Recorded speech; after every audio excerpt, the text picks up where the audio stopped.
পুরুলিয়ার যুবককে ঘৃণার জন্য খুন করা হয়েছে বলে মুখ্যমন্ত্রী মমতা বন্দ্যোপাধ্যায় অভিযোগ করলেও পুনে পুলিশের দাবি মদ্যপ অবস্থায় বচসায় খুন হয়েছেন সুখেন মাহাতো।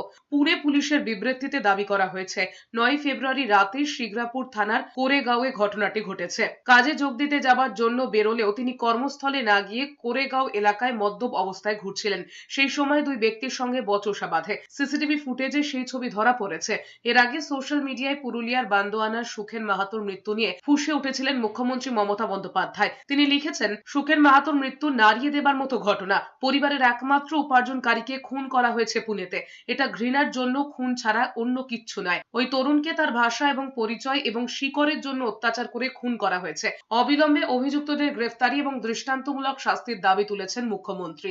ন্যায় বিচার নিশ্চিত করতে রাজ্য সরকার সব রকম সাহায্য করবে আশ্বস্ত করেছেন তিনি।